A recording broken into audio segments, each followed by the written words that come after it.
Hola, sean todos bienvenidos una vez más a esta su serie de podcast Rumbo a Cima 2025. Y hoy me encuentro súper feliz porque tenemos una de nuestras invitadas de lujo, que será una de las speakers de nuestro Congreso Internacional de Migración y Aliados CIMA 2025. Pero no es cualquier mujer, es una mujer que sin duda alguna representa un ejemplo no solamente para las profesionales de la inmigración, sino para las mujeres migrantes y las mujeres emprendedoras y empresarias de todo el mundo. Hoy me acompaña una colega dominicana, así con sabor como yo, que ha decidido emigrar a España, Navy Tolentino. Bienvenida, Navy. Hola, Elisa, muchísimas gracias. El honor es mío de poder estar en este congreso y tener el honor de que seas tú que has elegido que yo pueda pertenecer a este grupo tan magnífico que vamos a tener en octubre.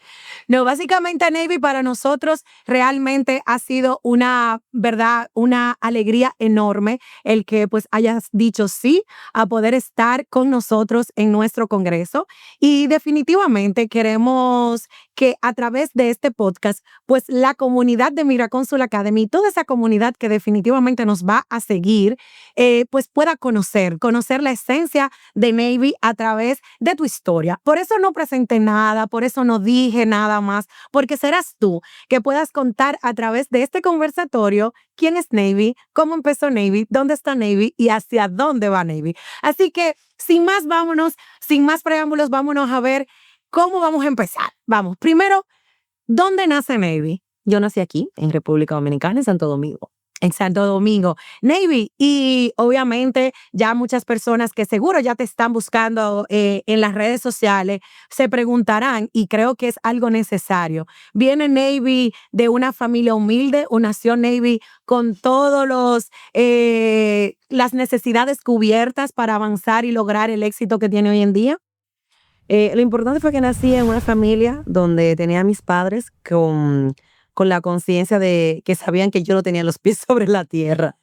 Y eso era una parte importante. Yo vengo de una familia bastante humilde, con un apellido que donde quiera que yo llegaba a otros lugares pensaban que es un apellido que tenía una representación y un peso importante, el Tolentino, pero realmente en la parte nuestra que nos ha tocado por parte de mi familia, es una familia humilde, muy honrada y con unos valores que son muy importantes con los que he crecido.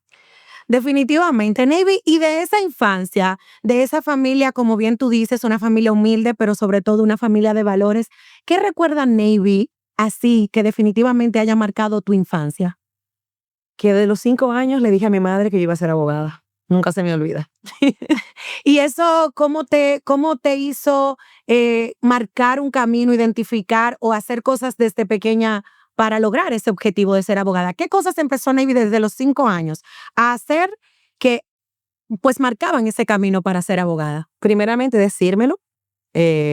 Con 5 años realmente un niño no tiene la conciencia absoluta de lo que realmente va a esperarle en la vida, pero yo me lo dije desde los 5 años. Terminé la escuela, me entré a una universidad en la cual tuve que trabajar para poder pagármela. Mientras yo trabajaba en INTED, me pagaba la Universidad Católica, porque yo decía que yo no iba a abandonar República Dominicana sin un título. Y yo no sabía cómo lo iba a hacer, pero yo iba a estudiar en Europa. No tenía medios, no tenía beca, no tenía nada, pero yo sabía. Yo creo que lo importante es decírtelo todas las veces que sea necesaria, las cosas que tú crees que tú necesitas, repetírtelo cada día. Bueno, yo creo que yo en eso conecto con Navy, con el hecho de que lo primero es uno soñarlo, luego repetírselo y declararlo, ¿verdad? Decretarlo y sin duda alguna empezar a hacer cosas para que eso se haga realidad. Hoy escuché algo en el podcast cuando venía en el camino que hablaba de que el éxito es la repetición y la constancia de todo lo que tú ejerzas en la vida. Y es tal cual. Uno muchas veces cuando ve el camino se tiene que detener en algún momento a mirar hacia atrás. Y sé que hay un dicho que dice, no mires hacia atrás ni siquiera para tomar impulsos. Yo no estoy 100% de acuerdo con esa frase, porque muchas veces hay que detenerse y mirar cómo tú empezaste, qué cosas del inicio te funcionaron y que ahora a lo mejor en esta época que tienes en la vida algo está fallando y no sabes lo que es. Tienes que detenerte a mirar hacia atrás para que puedas continuar. Dijiste algo importante, Navy, y estoy totalmente de acuerdo contigo con el tema de hacer como que ese pequeño stop en nuestras vidas, y eso aplica para todo, la vida personal, la vida profesional, para nosotros poder avanzar. Pero dijiste algo importante con respecto a tu educación. En tu camino en la universidad tuviste que trabajar para pagar tu universidad. Cuéntanos un poquito sobre eso. Porque yo había decidido que yo quería estudiar en la universidad privada y mis padres no tenían los medios para poder hacerlo, entonces yo no quería que eso fuera un impedimento para que yo pudiera realizar ese sueño. Yo quería tener la oportunidad de conocer una estructura de una sociedad en la cual yo no tenía los medios económicos, familiares en ese momento para entrar en ello, y tenía una meta, con lo cual mi meta era graduarme para yo poder irme a Europa, con lo cual yo dije, hasta que tú no tengas un título, tú no te vas para Europa. Yo lo tenía simplemente claro. Y parte de ello fue haber terminado la carrera con 4 años y un mes, poder graduarme y hacer el primer reto que era para mi padre. Cuando yo le dije, no, yo en 4 años y un mes me voy a graduar. Y él decía, nadie se gradúa de Derecho en 4 años y un mes. Y ahí comenzó mi primera pelea conmigo misma, pero sobre todo enseñar a las personas de tu entorno que aunque no se pudieran lograr las cosas antes, no significa que tú tengas que seguir los mismos patrones y que tú puedas marcar un antes y un después en las generaciones de tu familia. Wow, definitivamente. Has mencionado en varias ocasiones que querías, ¿verdad? Decretaste que querías graduarte antes de irte a España. ¿Por qué Navy elige España?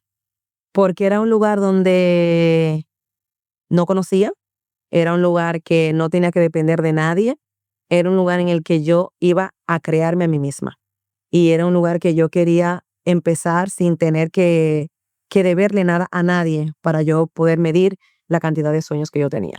Muy bien, entonces tenemos a Navy, que ya se gradúa de la universidad, que ya había decidido que quería irse a España. Cuéntanos un poco, ¿cómo fue esa transición de Navy, graduada, profesional, su proceso para una, pues, aventura nueva, que es emigrar a otro país totalmente diferente al nuestro? Lo primero había que buscar el dinero, Elisa. Yo no tenía el dinero para ir a estudiar. Lo primero fue ya una vez graduada, pues intentar buscar esa beca para yo poder irme a estudiar al territorio español. Entre ellos, tomar un crédito en Fondapet de $2,500 o $2,000 que eran, que para mí eso era todo el dinero del mundo y más allá. Y ya luego hacer el máster en España, porque yo había aplicado a una universidad importante y la beca no era 100% completa, con lo cual tuve una doble deuda para poder establecerme en territorio español, primeramente ir detrás de esa beca, que me la pudieran aprobar y ya luego poder mudarme y establecerme en el territorio español. Bueno, señores, y así dicen que es fácil. O sea, escucharte nos recuerda que definitivamente cuando queremos lograr algo es identificar cuáles son esos elementos que debemos, pues, buscar, poner, mover las piezas. Como bien decía, lo primero era buscar el dinero. Claro. Oye, y en este caso, buscar la beca. Entonces fueron dos cosas: buscar la beca, endeudarte y luego llegar a más. ¿Cómo? Endeudar a mi mamá y tenía de aval a un amigo que nunca lo voy a olvidar, porque ni siquiera mi padre quería firmar el aval por irme a Estados Unidos, a España. Es decir, yo no encontré a nadie en mi entorno que no fuera mi madre y ese amigo que quisieron firmar. Mi amigo firmó el aval para que mi madre tomara el préstamo para yo irme. Con lo cual eso fue una transición importante, porque tenía miembros de mi familia que tenían una estabilidad económica considerable en ese momento, que pudieron haberme sido mi aval o haberme ayudado. Y en ese momento nadie creyó en que yo podía hacerlo. Vamos a parar aquí y yo quiero que esto definitivamente nos haga hacer un stop, porque yo creo que eso es una realidad que nos toca a todos. Todos creemos que cuando vamos a emprender o tenemos un sueño, los primeros que nos van a apoyar son nuestros familiares, es así, o incluso nuestro entorno de amigos. Y tú acabas de decir algo y hoy vemos el éxito que has alcanzado y de seguro que cada una de esas personas dirá, wow, ¿verdad? Entre ellos fue mi padre. Por eso te digo, tu padre, o sea, a veces creemos que Y no, mi que padre sigue siendo ese. Mi padre falleció en pandemia cuando yo salgo en Forbes en agosto, perdón por adelantarme, del 2020, que hace justamente, se acaba de cumplir 5 años, y hoy hace 5 años que falleció mi padre. A la semana de yo haber salido en Forbes en la portada, fallece mi padre. Es decir, cuando se comienzan a materializar las cosas, hay muchas cosas que no tenemos el tiempo para verlas. Y yo sí puedo tener la dicha de haberle enseñado a mi padre en que no había una edad para graduarse. Mi papá se graduó de abogado con 50 años después de haberme graduado él se dio cuenta que era posible y él luego me hizo estudiar para hacerlo. Con lo cual me voy con esa satisfacción, aunque él materialmente no pudo verlo todo lo que sucedió después del 2020, vio lo más importante y es que yo pude materializar mis sueños y que pude enseñarle que no hay límites para lo que tú quieras soñar. Definitivamente, definitivamente. Wow, Navy, de verdad que me toca y yo creo que por el mismo proceso de crecimiento y que decías ahorita, bueno, que tú no tenías los pies sobre la tierra, me hace identificarme muchísimo porque me pasa también en la parte de mi familia. Pero cuéntanos un poco, llega Navy a España, ¿cuál fue el reto más importante que tú recuerdes que como inmigrante tuviste que afrontar? El reto más importante, suspender el primer máster, ¿Y por qué? porque aunque yo me gradué en República Dominicana con honores en una universidad privada, yo escogí un máster que era dedicado a las personas españolas que habían estudiado en territorio español. Era un máster de asesoría jurídica de empresa, con lo cual ya tú tienes que tener ciertos niveles financieros, IVA que yo no había visto en mi vida, es decir, ciertas estructuras locales para poder ejercer que yo no las tenía. Wow. Ese máster en el cual yo me endeudé, que endeudé a mi madre, que debía mucho dinero, no solamente los 2.000 euros, luego yo tenía un préstamo de 10.500 euros en España por ese máster, con lo cual sí había un dinero importante que pagar y una responsabilidad. Claro. Y yo tenía una vergüenza enorme porque es el momento que te planteas y dices, fracasé, todos me dijeron que iba a fracasar. Correcto. Y tienes ahí que tener la valentía de poder continuar. Y yo decía, ¿a dónde voy ahora? Tengo una deuda, ¿qué hago ahora? ¿Cómo regreso sin máster y con la deuda? Definitivamente. Es decir, yo recuerdo haber ido a la escuela porque yo no suspendí al final del máster, sino ellos te evalúan a mitad del máster y no es por tu calificación general, sino por la calificación del grupo. Si tú no vas al nivel de los demás compañeros en clase, tú no podías calificar. Yo me sentaba en primera fila, yo duraba horas estudiando, pero yo no entendía absolutamente nada. Cuando yo me planteo mi vida profesional realmente, yo agradezco mucho a España haber suspendido ese primer máster, porque todas las personas que salieron de allí, de esa universidad, salían ya con un trabajo. Ya yo tenía un trabajo sin haber culminado el máster en el que yo iba a ganar $2.500 cuando yo llegara a República Dominicana. Y si yo apruebo ese máster y vengo a República Dominicana, todo lo que pasó con Navy después no hubiese sucedido nunca. Nunca. Con lo cual, ese fue mi primer mejor fracaso de toda mi vida. Y con eso me quedo, Navy, porque definitivamente la gente entiende, a grosso modo, que los fracasos son para que tú decidas que tienes que cambiar. Y yo difiero un poco de esto. Definitivamente, cuando tenemos fracaso, yo creo que hay que ajustar la estrategia si tú tienes claro cuál es tu meta y tu sueño. Pues yo siempre digo, hay que tener claro dónde uno quiere ir, porque si no, cualquier camino va a ser correcto. Entonces, me quedo con esa parte. Hay la decisión que tomó Navy. ¿Cómo avanzó Navy ante este primer fracaso para luego seguir avanzando, no solo como inmigrante, sino también ya como profesional y de frente a una realidad que ya no era pequeñita, que aunque era muy grande al principio, se había convertido de la misma manera como tu nivel profesional, así de grande se fue convirtiendo el compromiso? No, y te va a pasar en las empresas. Es decir, un compromiso pequeño con empresa pequeña, pero a medida que creces también crecen los compromisos que vas obteniendo con cada uno de ellos. Yo realmente nos saltamos una parte, era que mi destino nunca fue España, mi primer destino fue Inglaterra. Las cosas allí no salieron como yo hubiese querido, con lo cual tuve que, por la pérdida de una maleta, que ya la habéis escuchado a lo mejor en alguna otra entrevista, termino en España, ha sido por error. Entonces ahí comenzó mi proceso de búsqueda de universidad para yo establecerme en el territorio español, con lo cual realmente todo comienza mal cuando yo decido irme, porque mi objetivo era realmente Londres, donde yo me iba a estudiar inglés jurídico, pero no me sentía tan cómoda allí, tuve que regresarme, tenía una sola entrada para entrar a España, y el préstamo de 2.000 euros era con Londres, no era con España.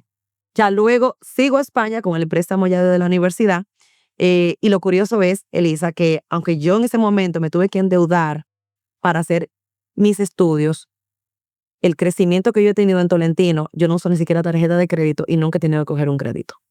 Wow. Ha sido un aprendizaje que yo siempre lo doy a las personas que están emprendiendo, donde agradezco mucho cuando comencé a crecer, a tener un poco de ganancia, de aprender a generar los primeros 6 meses de todos los gastos que tenga la firma, ya cuando comencé a tener ya ciertos empleados y a crecer como empresa. Y ya a partir de esos primeros 6 meses de gasto que yo tenga guardados, entonces yo comienzo a entender que tengo ganancias.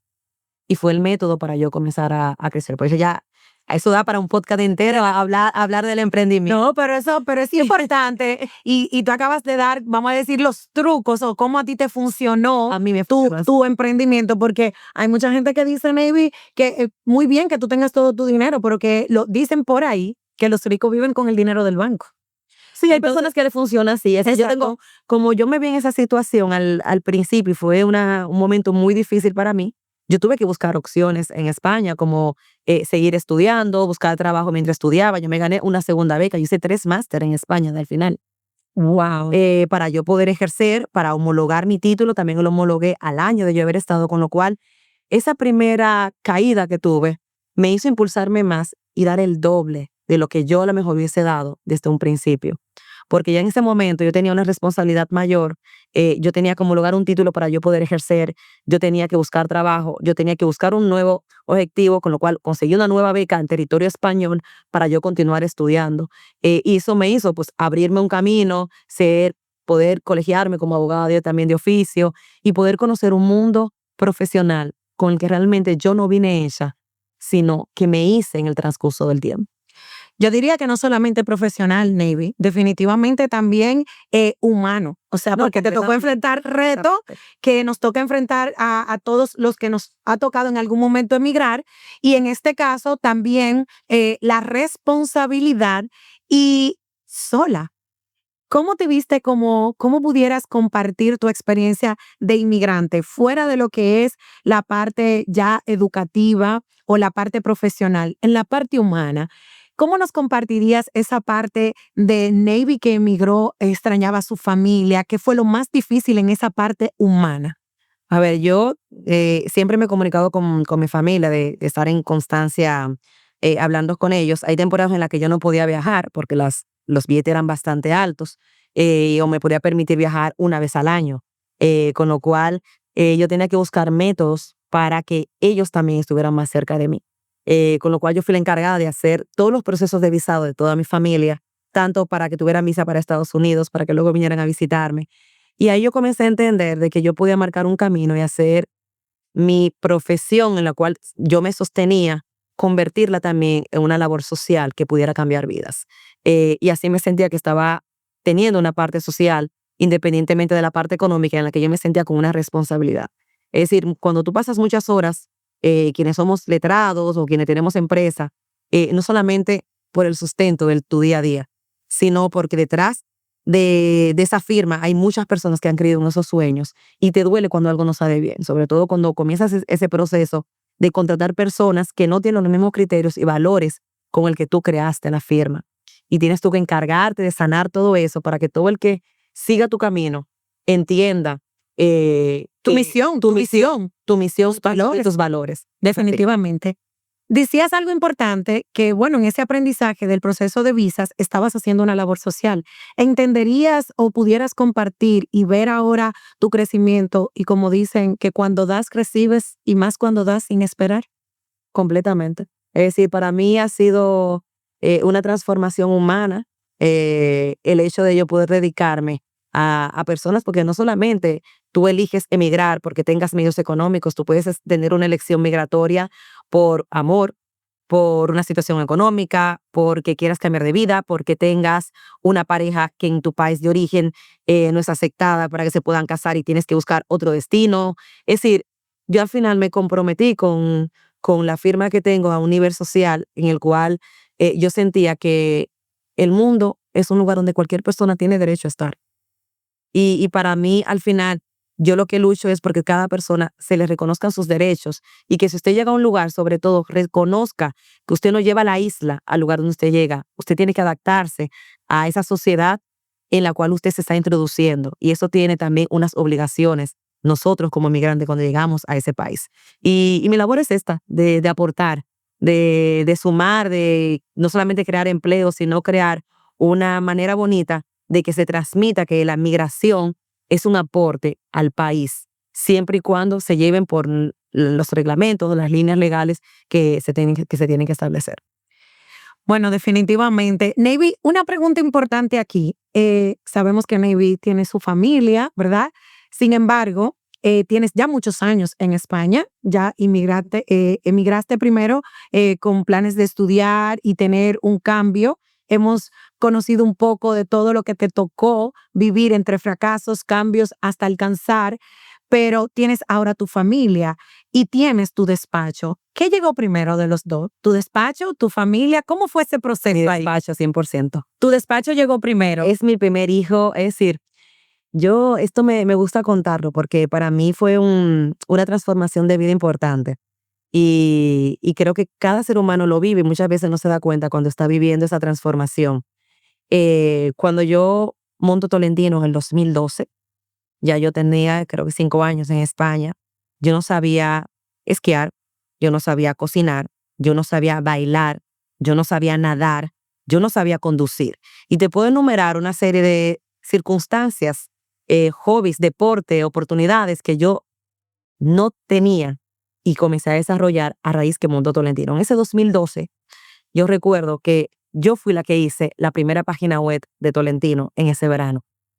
Y yo fui la que redacté todos los artículos que tenía mi página web. Me busqué en Google cómo se montaba una página web y como yo no podía pagarlos, comencé yo misma a aprender para poder hacerlo. Me apunté a un curso de natación y cada vez que yo iba desbloqueando, cada uno de esos no que yo no sabía, iba creciendo Tolentino. Una vez, nunca voy a olvidar que estaba esquiando, que fue uno de los retos, conducir y esquiar fueron de los más duros para mí, y nadar ya ni te cuento. Y estaba en una montaña que yo ya había subido 3 o 4 veces en la mañana con el instructor. Y yo voy con una amiga en la tarde, cuando ya termino mis clases, pues yo bajo esa montaña 5 veces, no pasa nada, la voy a bajar contigo. Las piernas se me quedaron heladas encima de la montaña y estaban cerrando la pista y yo decía que no me movía de ahí, que si no me iban a bajar con un carrito, yo no bajaba porque la montaña que era así, yo la estaba viendo así, literalmente. Oh my God. Nunca voy a olvidar ese momento porque tuvo que venir mi pareja a rescatarme y él me decía, abre los ojos, él iba de espalda, yo mirándole de frente y yo con los ojos cerrados y yo nunca abrí los ojos hasta que él me bajara las montañas y él iba de espalda esquiando y yo con los ojos cerrados. Al otro día yo tuve que volver a subir la montaña porque dije, yo no me voy de aquí sin bajar esa montaña. Al siguiente día cambié, cuando llegué a Tolentino, sentí que era el momento de cambiar de despacho y que yo podía dar el paso a cambiar a un nuevo despacho. Y cuento esto que puede parecer una tontería, pero cuando tú tienes miedos, esos miedos no solamente bloquean tu vida personal, bloquean muchas veces tu vida profesional. Y cada saldo que tú das, es decir, yo no podía permitirme pagar un internet de 75 euros. Lo recuerdo perfectamente porque yo tenía una oficina que yo le alquilaba las tardes a la chica de la oficina porque yo no podía permitirme pagar la oficina completa. Y yo le alquilaba el espacio de ella de las tardes cuando ella no estaba y luego tenía una especie de cocina que yo la convertí en mi zona de trabajo. Y yo dije, salto, y me, pero no te puedes ir sola, vas a fracasar. Sí, yo bajé esa montaña. Yo me puedo ir a una oficina ya sola. Entonces, tú tienes que ver también qué cosas tú estás bloqueando de tu manera personal que no permite que tú avances tu manera profesional. Y muchas veces, aunque tú no lo creas, muchas cosas de ello tienen que ir a la par. Wow, señores, definitivamente yo creo que es muchísimo lo que podemos aprender a través de una historia. En este caso, de la historia de nuestra querida Navy. Navy, nació Tolentino, tu familia. ¿Qué significa tu familia para ti? Tolentino, que me preguntaste ahorita, ha sido mi primer hijo porque cuando uno se va de aquí, que te graduaste con honores, crees como que ya tienes el mundo por los pies. Y yo realmente llegué a España a hacerme. Yo he dormido en Tolentino, yo he pasado una Navidad haciendo recursos, porque al otro día se tenía que ir un cliente y tenía que presentar. Y yo hice el proyecto 4x4 para poder tener un hijo. Es decir, en el 2012 hasta el 2019 yo no decido ser mamá. Bastante tarde para lo que es las estadísticas de República Dominicana. Yo doy a luz con 36 años, con lo cual para todo el mundo ya yo estaba fuera de los estándares normales. Pero yo tenía un compromiso. Yo no podía tener un bebé. Yo hice como todo al revés de lo que estaba hecho en la sociedad. Sí, sí, como ese patrón de la sociedad, de que me gradúo, me caso, elijo, ¿verdad? No. Todo eso. Y yo me hice un compromiso de hacer el proyecto 4x4, que era trabajar 4 horas al día, 4 días a la semana, para yo poder tener que dedicar ese tiempo. Al final llegó mi hijo llegó con el tiempo con un reto, mi hijo es autista, y la vida me enseñó que nada nunca va a ser perfecto. Que en el momento que tú estás, en algún momento de tu vida, dando el 100%, o que estoy en Tolentino dándolo todo, acostándome tarde, me estoy perdiendo dedicar esa noche a dormir a mi hijo. Y el día que estoy durmiendo a mi hijo, cantando una canción, a lo mejor tengo 1000 correos que no he podido responder porque he decidido acostar a mi hijo. Con lo cual, no te sientas mal por las diferentes etapas que tengas que vivir. Entonces, yo no te puedo decir qué es más importante ahora mismo en mi vida porque cada uno tiene un trozo de mucho valor. Está la familia, que es el refugio, donde cuando llegas cansado sabes que están ahí y que te están esperando. Yo tengo un reto mayor con mi hijo, que es autista, y quisiera dedicar más tiempo para aprender su desarrollo. Yo me tuve que hacer un máster de análisis de la conducta aplicada para entender qué era el autismo, porque yo nunca en mi vida había escuchado la palabra autismo cuando dedicaba a mi hijo con 2 años. Y claro, y todo eso lo tienes que combinar con que yo no quiero dejar ser la Navy profesional, yo no quiero dejar de ser la Navy mamá, y tampoco quiero dejar ser la Navy que sale con sus amigas, que viaja. Entonces, tienes que buscar un equilibrio. No vas a poder todo el tiempo dar el 100% en todo, pero puedes encontrar esa parte en el que lo poco que estés dando en cada lugar lo estés dando con calidad. ¿Podrías decir, Navy, que en este momento has logrado un balance como madre, como esposa, como profesional, tomando en cuenta que, wow, escuchando tu historia, definitivamente sé que al igual que yo, muchas otras mujeres se identifican contigo, porque yo no sé si es en el área de la inmigración, me imagino que en otras áreas también sucede, pero nosotras las mujeres que trabajamos en inmigración tenemos una pasión y un amor. Lo comentabas de hecho ahorita en algo que decías, bueno, ¿qué es más difícil? Un expediente, o sea, nosotras como que no nos podemos desconectar del trabajo. Entonces, ¿entenderías que estás ahora haciendo un balance en esta etapa de tu vida? No. Me encanta tu sinceridad. Ustedes ven, no nos podemos sentir culpables, ¿verdad? Pero si te El balance no va a existir nunca. No, yo creo que tú puedes encontrar momentos que vas a encontrar cierta estabilidad, pero cuando tú crees que todo el mar está así tan tranquilo, ten pendiente que viene una tormenta. Uf. Es decir, mientras más calmado esté el mar, más grande puede ser la tormenta. Viene la tormenta. Y siguiendo esa misma línea, perfecto, ya dijiste, no tenemos el balance. Estamos claros, no tenemos el balance. Pero si yo te preguntara, Navy, no tienes el balance, pero ¿es Navy feliz en este momento, aún sin ese balance, con su familia, Siempre. con todo lo que ha logrado? Siempre, porque me mantiene viva y me hace darme cuenta que nada es estable y que tú no puedes dar por hecho nada y que siempre tienes que estar preparada para el siguiente paso.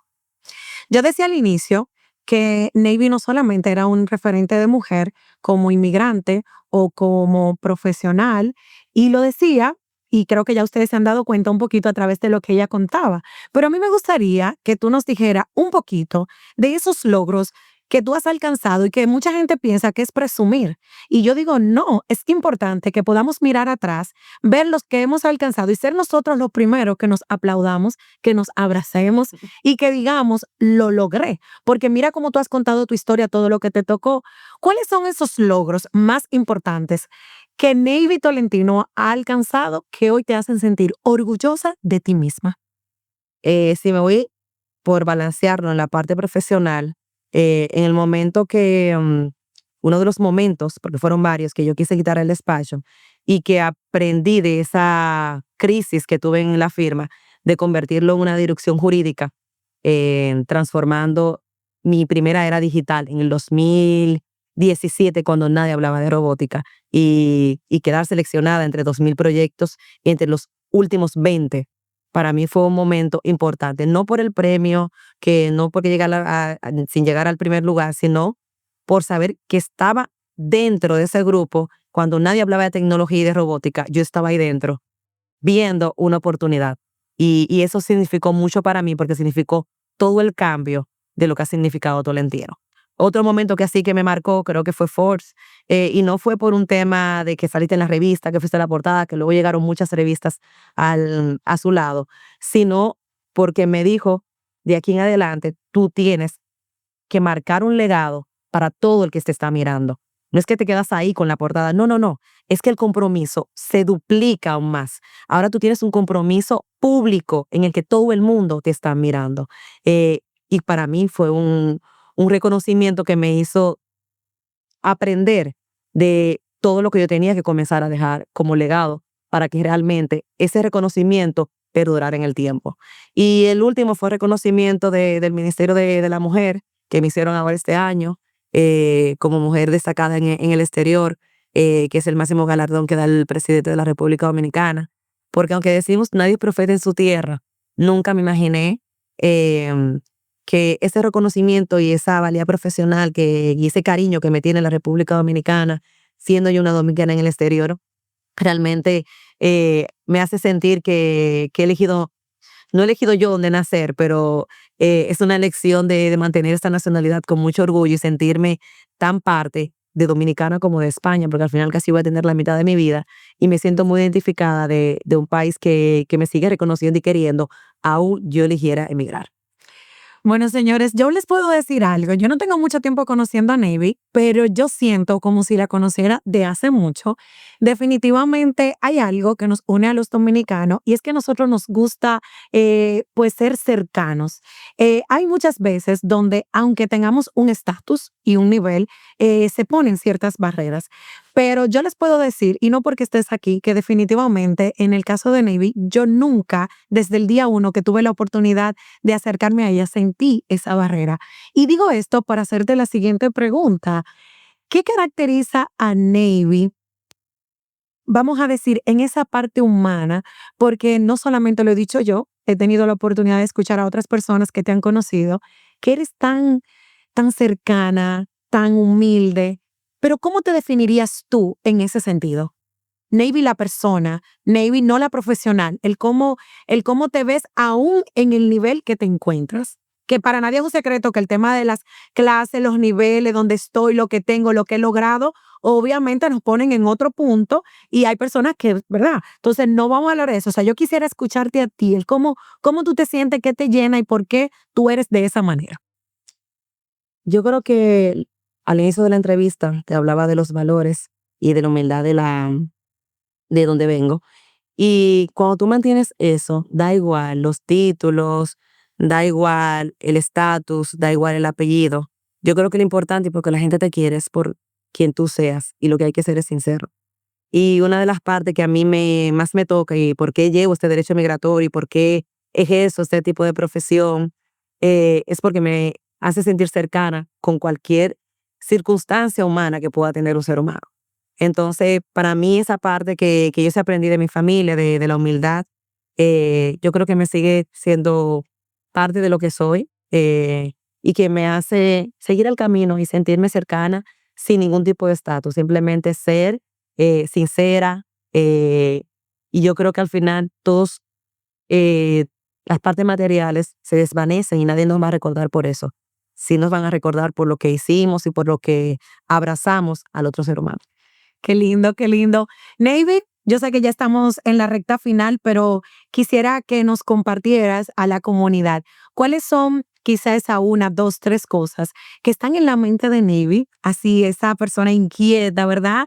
Esa mujer inquieta profesional que, que quisiera desbloquear o que quisiera alcanzar, que está haciendo o que todavía no ha empezado, pero que definitivamente quisiera hacer. Claro, sí, eso se puede compartir, porque dicen por ahí que hay cosas en las que estamos trabajando o que en las que estamos soñando que todavía no estamos listos para compartir. Pero quizás hay algo, o como decías ahorita, los desbloqueos, ¿qué pudieras compartirnos? Yo ahora mismo quiero que Tolentino se convierta en un legado. Si yo no vengo de una familia empresaria, nadie me enseñó a ser empresaria y yo ahora me estoy informando para poder liderar y que quienes vienen detrás de mí aprendan no tanto con humildad, sino con una profesionalidad más alta. Estoy intentando convertir la firma en, en una firma que pueda ser una firma internacional con niveles profesionales de alto estándar. Y es lo que quisiera tener, que no tuviéramos ni una sola queja, que no tuviéramos ningún incidente, que sea la perfección y la automatización, tanto para una persona que pueda pagar el servicio más alto, como a una que solamente pueda pagarse los servicios básicos. Nosotros hacemos servicios también pro bono, pero me gustaría que Tolentino sea algo que da igual tu estatus social, tú puedas tocar la puerta y tú sientas que la misión y los valores con la que yo quiero esta firma no se pierda nunca y que aún pase el tiempo y Navy ya no exista, se pueda seguir hablando de Tolentino como un legado bonito de las cosas que sí se pueden hacer. Bueno, señores, yo sé que es imposible que podamos conocer en un ratito la vida de alguien y sobre todo no la vida de cualquier persona, de alguien que le ha tocado pues crecer, avanzar en su camino con retos grandes, con tropiezos, pero también con muchos éxitos. Yo creo que todos aquí hemos aprendido un poquito a través de la historia de Navy y yo quisiera, Navy, que tú pues a esta comunidad de Migrant Consul Academy y a todos esos colegas que van para nuestro Congreso Internacional de Migración y Aliados, CIMA 2025, ¿cuál sería tu mensaje, tu último consejo, sobre todo a esa comunidad de profesionales de la inmigración que hoy te miran como un referente, que muchos de ellos van porque tú vas y que, bueno, están ansiosos, qué esperar qué, pero ¿cuál sería tu consejo para esa comunidad? Lo importante que tienen que tener siempre pendiente en cualquier lugar del mundo que se encuentren, que ustedes son que crean las oportunidades, que no es el país donde ustedes van, sino lo que ustedes tengan en su corazón que ustedes quieran crear. Con lo cual quitémonos esos mitos de que las cosas están mal en Estados Unidos, que las cosas están mal en España, porque si no, al final nunca vas a encontrar ese lugar. Yo creo que tienes que hacer lo que dicte tu corazón, sobre todo, ir ese camino y repetírtelo todas las veces que sea necesaria hasta que se materialice. Bueno, señores, aquí sin más hemos conocido la historia de nuestra querida Navy Tolentino, quien estará acompañándonos para hablar de todas las opciones que pudieran obtener la comunidad migrante para emigrar a España, así como lo hizo ella, y hoy en día con muchísimas otras opciones que hay para usted poder emigrar a España y que tú como profesional de la inmigración pudieras aprender incluso para ejercer desde allá, ¿verdad, Navy? Es así. Entonces, nada, familia, gracias por estar aquí, por conocer a través de Migrant Consul Academy la historia de Navy Tolentino. Estén pendientes a nuestra próxima entrega de este podcast rumbo a CIMA 2025. No olvides darnos a seguir, a me gusta, suscríbete en el canal y nos vemos en la próxima. Hasta la próxima.